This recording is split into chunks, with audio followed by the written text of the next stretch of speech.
70 ans. 70 ans de la Fnac, leur anniversaire, voilà. Donc, et d'ailleurs, la Fnac va vous régaler. Hein. Je préfère vous prévenir dans le chat, que ça soit sur Twitch ou YouTube. 70 ans que voilà, ils nous conseillent des pépites avec leurs différents experts. Et on s'est dit, bah voilà, à chaque fois, on a des petites chroniques culturelles, que ce soit des bandes dessinées ou autres qu'on met en avant. On s'est dit qu'on allait parler quand même un peu gaming. Voilà. Le gaming. On est aussi ici sur Twitch. C'est ce qu'on aime ici, le jeu vidéo. Clara qui me disait, s'il vous plaît, s'il y a un sujet dont vous pouvez parler, je veux parler jeux vidéo. J'étais en mode, mais il n'y a pas de souci, Clara, enfin, c'est ton émission aussi, donc vas-y, aucun problème. Et je me suis dit aussi, bah, comme c'est les 70 ans de la Fnac, ça peut être sympa de parler aussi un peu rétro gaming, console que vous pouvez bien évidemment acheter derrière sur la Fnac. On a fait une petite frise des différentes consoles qui datent un peu. On a commencé justement avec du rétro. Clara, c'est quoi toi? Tu nous avais dit, quand tu étais passée sur Popcorn, que tu jouais quand même un peu. Ouais. Pas non plus une hardcore gameuse, mais il y avait quand même une Switch, il y avait un peu d'Animal Crossing, si je dis pas de bêtises. Il y avait beaucoup ça. Et non, mais j'ai pris en plus 2-3 conseils auprès de notre ami. Il s'appelle Ponce. Je le suis sur Insta, lui, donc je sais son nom. Burn. Ok, ça beige. Je suis plus jamais invité à cause de toi. Je sais pas si terminé. Si je reparle une fois de l'album ce soir. Ponce m'a envoyé quelques conseils, et notamment j'ai une histoire assez drôle parce que je pensais que j'étais un génie, j'ai fini un jeu en 2 heures, mais apparemment c'était. Non, oui, c'est quoi cette histoire? Voilà. En fait, le jeu c'est A Short Hike. C'est un petit jeu, mais qui est vraiment cool. Il y avait short dans le nom, donc j'aurais pu. Il y avait un indice. Elle m'a dit, ouais, c'est nul, ça termine en 2 heures. Oui, bah il est sympa quand même. Petit speedrun. Non, mais c'est que vraiment, j'ai eu un petit moment, je me suis dit, waouh, peut-être que j'ai raté ma vocation, peut-être que je suis vraiment forte, tu vois. Mais non, c'est le jeu. Non, c'est le jeu. Je sais plus vraiment le jeu.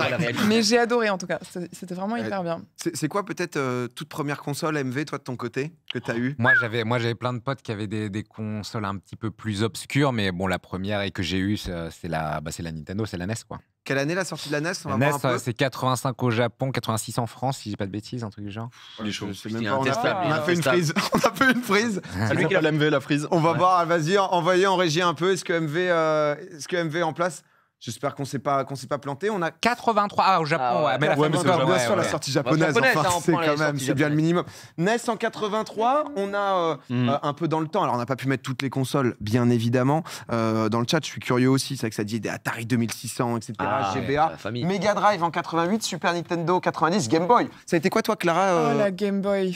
Première console, ouais. J'aimais ça. La Game Boy Color, violette. Oui. Transparente. Mais écoutez-moi bien. J'avais un accessoire qui ne servait absolument à rien, mais je m'en suis pas rendu compte quand j'étais enfant, mais maintenant quand je pense à cet accessoire, je me dis vraiment quelle arnaque. J'avais une petite lampe. Vous avez eu ça ou pas? Bien sûr. Ah oui, classique. C'est un classique. Bah, en vrai, aujourd'hui, on a notre téléphone pour ça. En fait, c'était pas rétro-éclairé à l'époque, donc du coup, c'était nul. Mais la couleur, c'était l'avantage de la couleur, c'est que c'était rétro-éclairé. Non, non. La couleur. Elle était en couleur. Elle était tellement intelligente. Au marketing. Oh là là. Même la Game Boy Advance, elle était pas rétro. Il a fallu attendre la Game Boy Advance SP. Ah, du coup, t'avais quand même le truc où dans la nuit, tu pouvais. Mais oui, mais le truc, il avait une ampoule comme ça, ça éclairait genre. C'était ça que t'avais ou pas? L'écran, c'était nul. Ah, exactement, mais violette aussi. Bah ouais, mais c'était nul. Ouais, mais obligatoire, sinon tu joues pas la nuit. Voilà. Non, mais oui, la nuit. Sinon, tu joues pas de la nuit. Sur la première Game Boy, t'avais le gros truc avec le bloc loop. Oui, c'est marrant. Qui était voilà pas. Moi, je crois que c'était Game Boy Color et le truc, l'accessoire, je me souviens parce que il y avait ma sœur qui en avait une aussi. On jouait à Pokémon et le câble Link. Ah bah oui. Oh, le câble Link où tu pouvais. C'était la seule manière d'échanger les Pokémon. Parce que du coup, on continue. Game Boy classique, c'est 90. Mais c'est quand la Color après? Color, ça doit être 96. Ouais, bien plus tard quand même. La Color. Oui, 95-16, non? 15-16, je sais pas. Oui, on a acheté sur le marché de l'occasion, ouais. Bien sûr, certains ont pris du prix, évidemment. Sur le marché de la Fnac, par exemple, si je peux me permettre d'en parler. Même les vieilles consoles. Ah ouais, ils ont justement toute justement une session aussi rétro et tout. PS1. Toi, Ponce, je t'ai pas demandé, c'était quoi justement première console? Moi, première console, c'est pareil, c'est Game Boy et N64. Pour le coup, je suis un peu plus jeune que MV. Ça va. Je savais que moi, j'allais dire c'est bon là. Non. C'est bon, t'as trop. C'est bon, ça va. Nintendo 64, ouais. En 96, il y a eu. C'est vrai que PS1, c'était 94. Gigi, ça a été quoi, toi, ta toute première console? Moi, c'était en portable Game Boy Color et PlayStation 1. Mais en vrai, mon père avait l'Atari 2600. Mais là, on part dans des délires où c'est cubique. Mais quand t'as tes parents qui jouent, c'est différent. Moi, des fois, j'entends des gens parler en mode ouais, mon daron, il avait acheté ça. Et bon, bah forcément, ça fait que tu joues. En fait, moi, c'était la console de mon daron quand il était gamin. Donc, c'est ça, une Atari 2600. Donc, on voyage. Mais C'est tellement cool. Et du coup, moi, j'avais déjà la PS1 et puis il avait ah putain, j'ai ça et tout. On avait joué, et on a vite arrêté. Après, j'ai joué à la PS1. Ouais, mais du coup, tu vois, la PS1, il a eu aucun mal à te l'apporter. Ah ouais. Parce qu'il y a ce truc. Moi, je sais que mes parents, pour leur faire comprendre qu'il fallait m'acheter, enfin qu'il fallait que je voulais du coup une Game Boy, j'ai dû faire un micmac en mode ok, cette année, on fête pas mon anniv. Ce qu'on fait, c'est qu'on garde pour Noël. C'était les négociations. Maman, tu m'avances 3 mois d'argent de poche, plus si tu veux, je peux travailler là, plus je ramène que des bulletins de fou, 10 sur 20. Je ramène que des bulletins de fou. Voilà, il y avait ça aussi. On essayait de négocier, mais c'est normal. Bien sûr. Après, est-ce qu'ils étaient fermés aux jeux vidéo ou ils étaient pas fermés, mais ils étaient en mode pourquoi, enfin genre c'est quoi cette merde, un peu. Okay, mais ça va, tu vois, j'ai quand même eu la chance d'avoir une N64, une Game Boy assez tôt, et au final ils étaient en mode ils passent les vacances dessus, why not. Toi du coup t'es resté full Nintendo après quoi. Ça a été Nintendo 64, après PC. Moi oui aussi, sur PC en console 99-2000 hein. En console, à côté, t'en avais une ou non? C'était que non, moi j'ai arrêté à la GameCube, j'ai pas aimé la Wii. Quoi? Ouais. Oh non, mais je sais que c'est grave. En fait, en gros, moi, masturber le nunchuk, là, j'étais en mode vas-y, c'est bon. Ouais, moi, je veux juste me caler et jouer. Là, je dois être debout, je dois faire des bails comme ça. Je sais que c'est une masterclass, la Wii et les jeux, mais moi, à l'époque, ça m'avait saoulé. Et pareil avec la DS. La DS, machin, le stylet. Oh non, mais t'es horrible. Non, DS, ça avait l'air affreux. Non, tu es le terroriste du jeu vidéo, j'ai envie de te dire ça. Non, DS, vraiment. Du coup, je suis passé sur. C'est un banger, la DS, vous êtes malade. Mais je suis d'accord, rétroactivement, je suis d'accord. Mais je veux dire, sur le moment, j'ai genre 13 piges, 14 piges, t'arrives et tu me dis, tu me piques de chat, tu fais des cœurs. Vas-y, c'est bon. Nintendo, à la limite, ça avait l'air mignon quand même, parce que tu caressais un peu le chien. Mais j'avais un vrai chat à la maison, moi. Oui, bah, pas vrai. C'était moi, je voyais cet intérêt. MV, quand même, c'est ça qu'on voit pas mal de consoles, des jeux peut-être qui t'ont marqué, que ce soit des un peu premiers jeux ou bah moi j'étais allé sur ma Selec, j'étais allé un peu sur les vieux jeux parce que justement je savais que j'allais être sur la première génération, voilà. Non, j'ai plus ce que j'avais mis. Moi, mon premier jeu, alors ça a été une expérience traumatique pour ceux qui connaissent. Bon, j'étais à Nintendo avec la cartouche Super Mario Bros et Duck Hunt, le jeu des canards pistolets, mais mon vrai premier jeu c'était Zelda 2. Zelda 2, c'est un peu l'enfant mal aimé de la série des Zelda, vu que c'était en vue horizontale et c'était d'une difficulté et tout était extrêmement cryptique et difficile. Et c'est vrai qu'à 6 ans, ça a été un gros challenge. Je l'ai terminé, ce qui prouvait déjà que j'avais une maladie, mais jeu extrêmement dur, très cryptique, horriblement bizarre et qui était très marron à l'époque pour moi parce qu'on avait une vieille télé cathodique où en fait il y avait une des couleurs qui avait pété, donc le verre était marron. Une ambiance très bizarre, très vintage. La boue partout. J'avais mis Sonic, le premier Sonic sur Mega Drive parce que on avait des amis qui étaient des jumeaux plus vieux que nous, qui étaient au lycée, et eux, qui étaient voisins d'un de mes meilleurs potes, et eux étaient allés au Japon littéralement et avaient ramené la Mega Drive genre 2 jours après qu'elle soit sortie au Japon. Et nous, on était en train de découvrir, je sais pas, Mario 2 et Mega Man 2, tu vois, sur NES, et on était contents. Et là, ils nous montrent Sonic, qui est genre l'explosion, il y a 30 fois plus de couleurs, la musique est incroyable, etc. Enfin, tout était upgradé. Et donc oui, j'en garde un souvenir impérissable parce qu'évidemment c'est vraiment genre t'hallucines quoi. C'est comme tu vois un film en HD pour la première fois, tu vois, tu comprends pas ce qui t'arrive quand tu passes de l'année. Donc l'évolution au fur et à mesure justement devait être à chaque fois insane quoi, parce que d'année en année ou de nouvelles consoles en mode ça apporte une nouvelle techno, où t'es en mode c'est vrai que maintenant tu vois le dernier FIFA, tu le compares au 2012, t'es en mode bon bah c'est moins bien quoi. Surtout même quand les évolutions étaient parfois pas si évidentes parce que la PlayStation elle sort, c'est les premiers modèles en 3D et maintenant c'est une esthétique qui est redevenue à la mode parce qu'on retourne toujours dans des cycles qui sont 20-30 ans en arrière. Mais le low poly, c'est ce qu'on appelle l'esthétique de la PlayStation 1 avec des persos qui finalement ont des têtes de capote et ont 3 membres. Enfin, c'était dégoûtant, mais à l'époque, c'était le futur, ça faisait rêver. Et puis maintenant. C'était dégoûtant. Mais maintenant, c'est rigolo, tu vois, les jeux sont 10 fois plus beaux que les trucs en CGI, les full motion vidéo qu'il y avait dans des jeux comme Final Fantasy VII.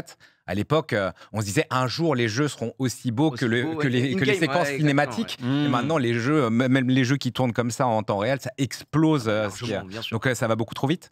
Mais oui, c'est extraordinaire. Et j'avais mis pour passer encore sur une autre console, j'avais mis Final Fantasy 4, Final Fantasy 4 sur... ah oui, j'ai mis Street Fighter 2, mais j'avais mis 10 000 trucs, je sais même pas ce qu'ils ont mis. Il a tout mis. La culture jeu vidéo, si tu veux.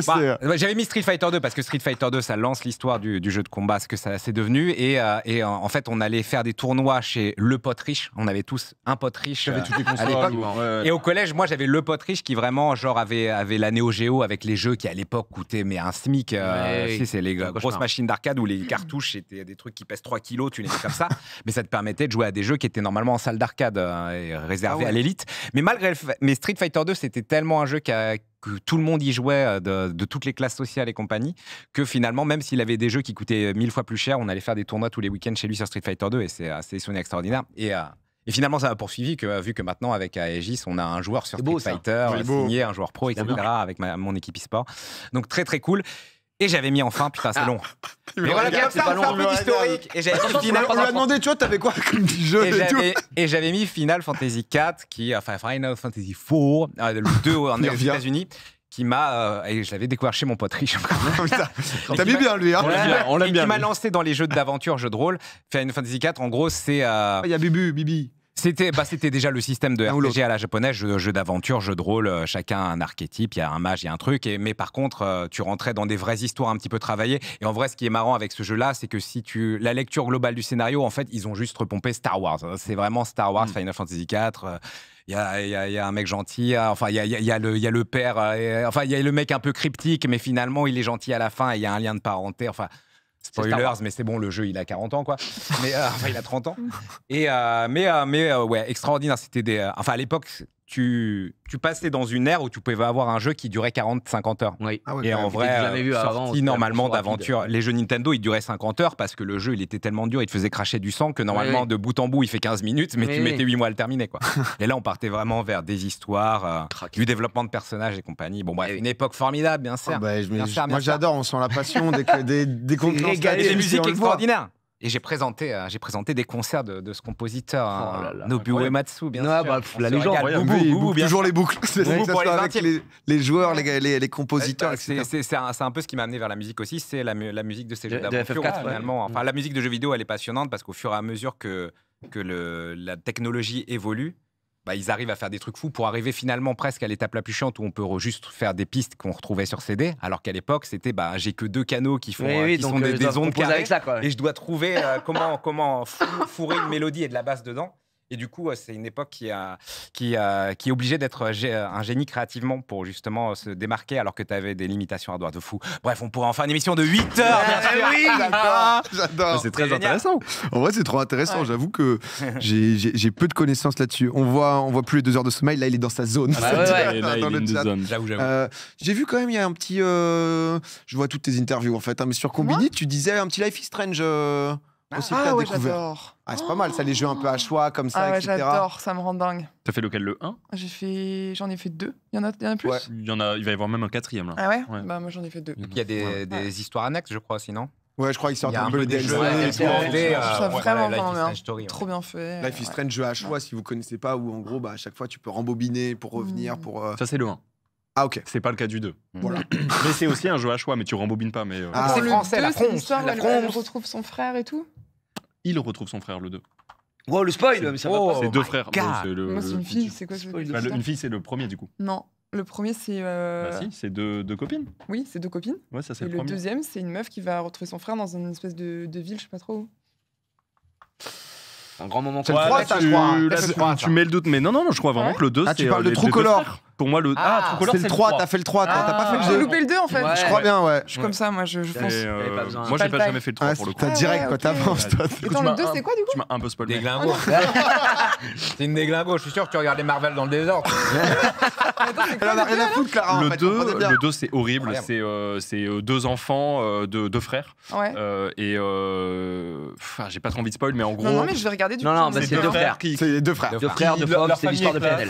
Et sauf qu'ils sont pas d'origine américaine, ils sont d'origine mexicaine. Ouais. Leur famille éclate, ils sont un peu sans papier. Ok. Bam, je m'arrête là. Et on en est là. Et là, tes choix vont faire pour la suite. Au bout de 5 minutes face à Donald Trump. Oui. Pour finir sur le côté, parce que c'est vrai que là on s'est arrêté 2001, il y en a, j'imagine, peut-être certains parmi vous avez moins de 30 ans, c'est peut-être possible que vous avez eu une première console après quelques-uns. Moi j'ai des jeux pour toutes les consoles. Ah oui, c'est super. Non, moi je me suis quand même, bon c'est la régie quoi. Et en gros, ça arrive. PSP. Waouh.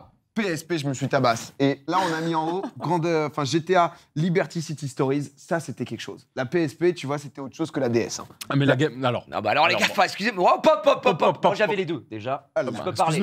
PSP tabassait la DS. Mais c'était très bien, la PSP. Mais ce qui l'a tué, c'est son format. Son format UMD dégueulasse. Personne ne consomme ça. Vous allez regarder des DVD et tout. Qui faisait ça? Oui, c'est vrai.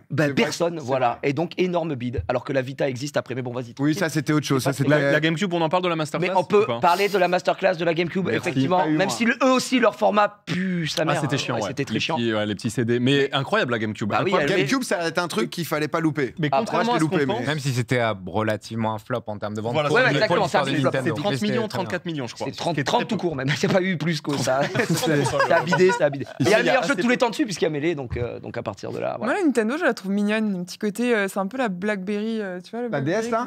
Un peu relou, mais à la fois. Laquelle, la GameCube? Non, la Nintendo DS. Ah, la DS? Ouais. Ah oui. En vrai, c'était cool, t'as ton petit Tu stylet. vois ce que je veux dire? Il y a un petit côté, je sais pas. Moi, j'enviais pour Nintendogs. Nintendogs, tu vois, j'étais un peu dans le truc où ça avait l'air cool. Nintendogs, C'était Tamagotchi bien sûr. de. Et il y avait le jeu aussi d'entraînement cérébral. Oui, que j'ai Dr. toujours Kawashima. sur Que tu as sur Switch maintenant. Qu'avec nous ce soir. Genre.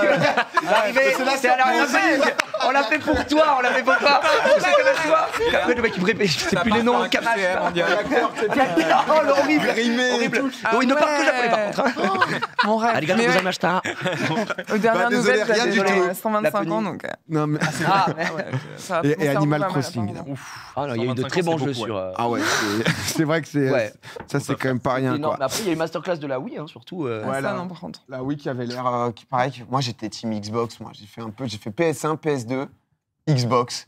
Call of Duty. Ça, les amis. La Xbox classique ou la 360, pardon. Ouais, pareil. Moi, j'ai eu les deux. J'ai eu la Wii et la 360. J'ai jamais su la différence. Ah, mais moi, je me butais à la console. Ah, mais moi, je peux te dire que je dis à ma mère, ouais, mets-moi 1 an d'argent de poche maintenant.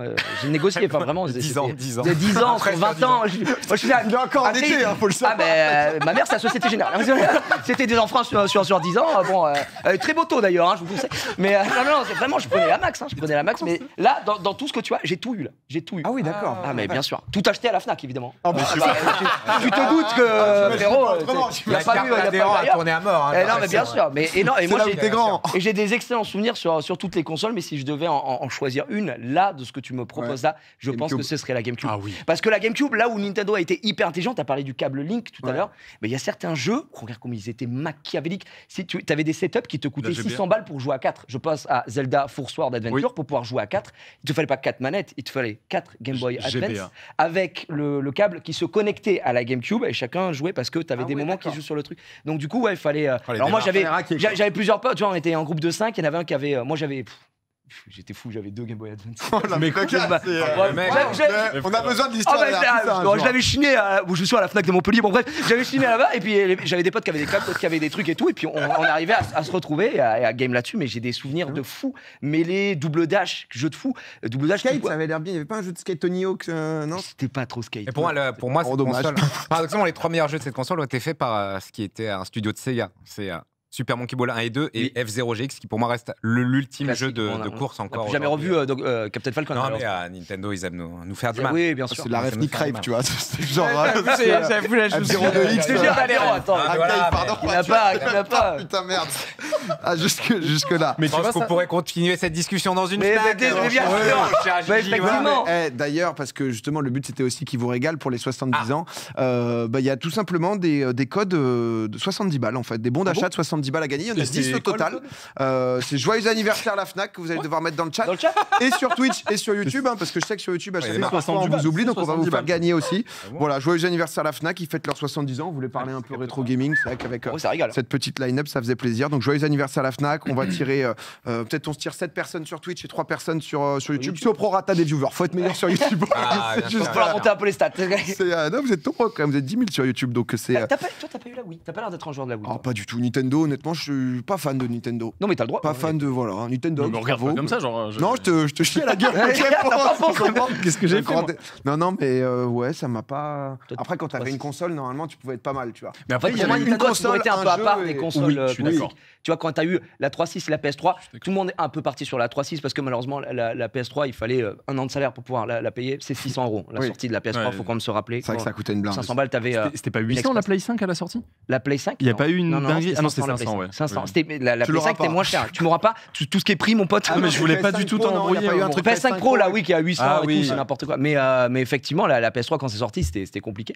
Mais moi, j'avoue, j'ai eu la 3.6, puis après, ça a monté petit à petit. Mais j'aimais bien avoir les deux parce que la Wii, en vérité, c'était quand même. C'est autre chose. C'est une manière de consommer totalement différente. Et c'est là où ils ont tout explosé, eux, parce qu'ils sont arrivés. Regarde, on a joué aussi à Wii Sport, machin, ça rentrait vraiment dans tous les très bon jeu. C'est la deuxième console la plus vendue, la Wii, de l'histoire du jeu vidéo. Xbox, ils avaient voulu faire leur truc Kinect, c'était un flop. Ça a beaucoup de monde qui jouait pas. Exactement. Des nouvelles expériences. C'était la console que tu pouvais sortir dans familiale, un peu casu et tout. Non, mais écoutez, en tout cas, si jamais vous voulez faire un petit truc rétro, n'hésitez pas à passer sur la Fnac, les frérots, qui à chaque fois nous sponsorisent des petites chroniques. Discussion culturelle, ça met toujours quand même très bien.